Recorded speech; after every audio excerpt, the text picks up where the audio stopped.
अस्सलाम वालेकुम students, welcome to biology class. और सेल की स्पेशलाइजेशन के बारे में पढ़ रहे थे। सेल की स्पेशलाइजेशन किस तरह से होती है, उसमें हमने सेल्स के बारे में पढ़ना था, मेसोफिल सेल्स के बारे में हमने पढ़ा, और इसी तरह हमने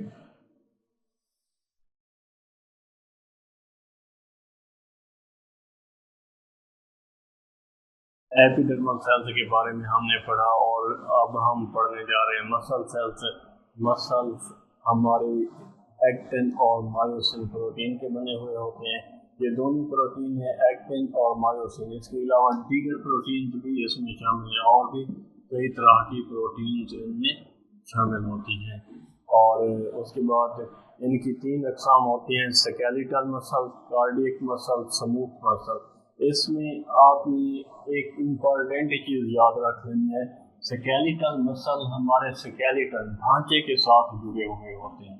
हमारा जो हड्डियों का ढांचा है, हमारे ढांचे के साथ स्केलेटल मसल्स जुड़े हुए होते हैं, लंबूतरे होते हैं। ये लंबूतरे और मजबूत ताकत वाले हमारे ढांचे के साथ जुड़े हुए होते हैं, लंबूतरे और मजबूत होते हैं, और हमारी हरकत के जिम्मेदार हैं। मैं लिख रहा हूँ तो इन्हीं की वजह से। यही मसल हैं जो मेरे हाथों को मूव करा रहे हैं, यही मसल हैं जो मेरे जबड़े को मूव करा रहे हैं, यही मसल हैं जो मेरी टांगों को मूव करा रहे हैं।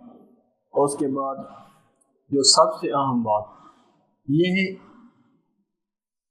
इरादी कंट्रोल में होते हैं, वॉलंटरी कंट्रोल में होते हैं।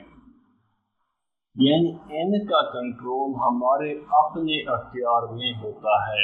अब चलना फिरना बोलना मेरे अपने अख्तियार में है, तो आपने ये याद रखना है कि ये जो स्केलेटल मसल होते हैं, ये है वॉलंटरी कंट्रोल सिस्टम में शामिल हैं। बाकी कार्डियक और स्मूथ मसल ये दोनों गैर इरादी होते हैं, इनवॉलंटरी। स्मूथ मसल भी गैर इरादी होते हैं, इनवॉलंटरी होते हैं, स्मूथ मसल भी और कार्डियक मसल भी। दूसरी मसल्स की किस्म है कार्डियक मसल्स। कुछ टर्म्स आपने यहाँ पे याद रखनी है, आप लोगों को बताता चलूँ कि जहाँ पे कार्डियक का लफ्ज़ आएगा, आपके जहन में फौरन दिल की बात आ जाएगी। जैसे कार्डियोलॉजी हॉस्पिटल होते हैं, जहाँ सिर्फ दिल के मरीजों का इलाज किया जाता है। इसी तरह एक दो टर्म्स और भी आपको बता दूँ। न्यूरोलॉजी जो है वो न्यूरॉन के साथ रिलेटेड है, नर्वस सिस्टम के साथ रिलेटेड है।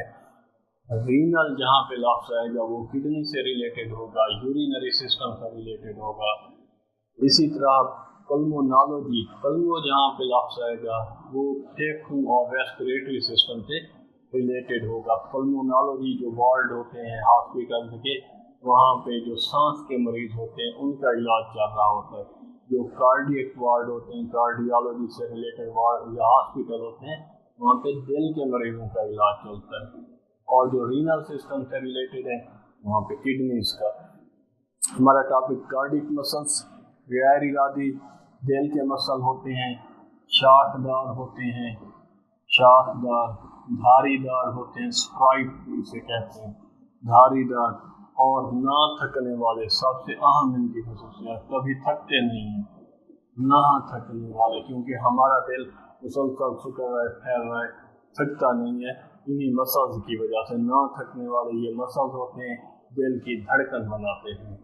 स्मूथ मसल्स ये भी गैर इरादी हैं, ये भी लंबूतरे हैं, शाखदार नहीं होते, और साथ ही साथ ये हमारे जिस्म के जो अंदरूनी आज़ा हैं, जैसे खुराक की नाली, यूरेटर, मैदे के अंदर स्मूथ मसल्स मौजूद होते हैं, गैर इरादी काम करते हैं। यानी इनका काम हमारे कंट्रोल में नहीं होता है। एग्जाम्पल आपको दूं कि यूं ही खुराक आप मुंह से चबा के निगलते हैं, खुराक की नाली में जाती है, उसके बाद कोई आपका कंट्रोल उसके ऊपर नहीं होता।